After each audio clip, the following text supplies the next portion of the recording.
While we carry, you have in Parliament been quite vocal supporting the windfall tax levy. But industry players and even bankers themselves feel that it's not really a progressive step. For example, Datuk Sri Nazir Razak said that there might be adverse effects on the bond market that will cause higher infrastructure costs. How do you defend your position? Well, that's because Nazir is a big bondholder of the IDPs, so he would say something like that. From his perspective, as an investment bank that subscribes to and probably that listed some of these IDPs, that would be his perspective. But my perspective is a bit different.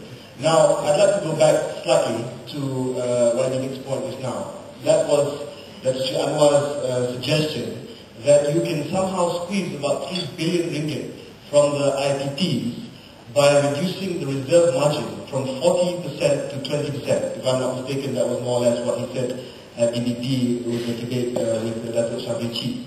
Now, he said he would take the savings from that and give it back in terms of lower fuel prices. Now, there are a few problems with this scenario. First, he needs to renegotiate. The government needs to renegotiate with the IPPs first before you can reduce the reserve margin. Otherwise, you can't reduce the reserve margin. Now it's take or pay or capacity charge. Whatever they produce, TNB has to take. So it's not a simple matter of tomorrow I force you to reduce your reserve margin, your production of electricity, and I save 3 billion ringgit, and that 3 billion ringgit I can use to reduce fuel prices. Because secondly, even if you do succeed in renegotiating these contracts with the IPPs, those savings, 3 billion ringgit, does not accrue to the government. It is accrued to TNB. TNB is not 100% owned by the government. TNB is a public listed company. So that savings cannot go to the government. Kalau you nak bayar dividend kepada kerajaan, you have to pay dividend to all the minority interests, which is foreign investors, minority investors, retail investors, institutional investors. So it's not a clean dividend from TNB. So until today, I'm a bit confused as to how he's going to get the 3 billion ringgit from Tenaga Nasional just by reducing the reserve margin from 40% to 20%. Now, coming back to the issue of renegotiating contracts with the IPPs, I agree that we should. But the principal point to remember here is the sanctity of contract. You cannot force unilaterally any changes to a contract when there's a party that has agreed to with the contract. Now, I'm not saying that these contracts are good or bad. They were decided a long, long time ago. What needs to be done today is to see what can be done to renegotiate some of the initial first-generation IPP contracts that allows for a disproportionate amount of profits to be given to the IPPs. One way of doing this is to ask them, okay, you come and kita discuss lah macam mana kita nak renegotiate contract dulu. But there's no way in hell somebody who's making a lot of money will voluntarily come to the table and say, okay, I agree to reduce my profits in the national interest. Nobody in a month of Sundays will do that. So what do? The government has imposed a windfall tax. A windfall tax under the Windfall Tax Act means, in this particular case for the IPPs, any income above 9%, any profit above 9% of return on assets will be taxed at a rate of 30%. That will bring you in about 500 to 600 million ringgit for just this year alone. Now, the government has issued this windfall tax. It might be a bluff, it might be a stick to ask them to come back to the table and renegotiate the PPAs or the power purchase agreements. So it's not fair to say that the government has been doing anything. Voluntarily, the IPPs will never come to the table. But with the windfall tax, we suddenly now heard that the IPPs say, okay, rather than having to pay the windfall tax, 500, 600 million ringgit a year, we're willing to come to the table and renegotiate our PPAs into the future, making sure that efficiency is increased, making sure that profits are regulated. That's the better way of doing it, rather than having this pie-in-the-sky notion saying that people out of the goodwill of their heart, out of the sense of altruism, will come and negotiate. No, you have to have a carrot or a stick. This time it's a stick. That's the windfall tax.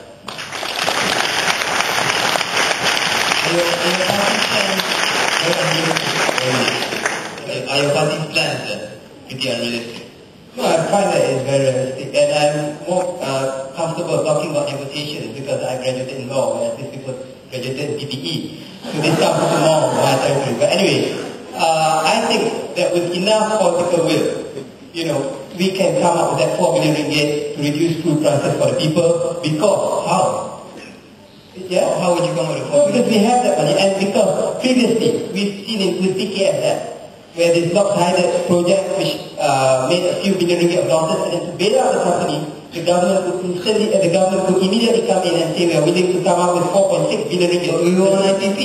Sorry? We were on IPP, we were on the... What I'm saying is that, if you are saying that it's difficult to find this 4 billion ringgit, yes, we will take it from the IPP, but I'm saying that to fulfill a promise of lowering fuel prices the next day after we become government, we can do that, we can find that money, and after that, we can go to the negotiation table with the IPP and fight to reduce the contract. But to find that 4 billion as a signal of intent to the people, because after all this while, when we want to raise fuel prices, it's always done in the last minute. They say that the government can't afford that and all that. But when it comes to bailing out field projects, PKFZ, when it comes to paying a lot of money for commissions or for submarines and fighter planes, there's no issue of the government can't afford that money. But when it comes to giving this money back to the people, then it comes to the issue of whether the government can afford it or not. So I think that's a very important symbol. Yes, we can immediately say that we will reduce this fuel price at a cost of 4 billion ringgit, and then we will work into renegotiating with the IPP and looking into all sorts of savings that we can find, cutting down the level of corruption in the country and whatnot.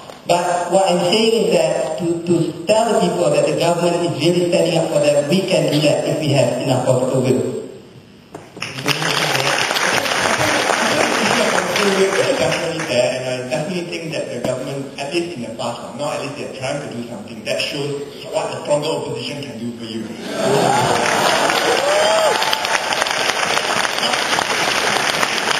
It is certainly within the strengths and powers of the government to be able to force a renegotiation. I think the people who own these companies are all connected people, and it's very easy for the government to say, hey, these other projects won't be open to you anymore in the future if you don't play ball. And while that may not sound too nice, that is what happens. That's corruption. That's corruption. Of course, corruption. It won't be open to you in order to get corruption. It's not corruption.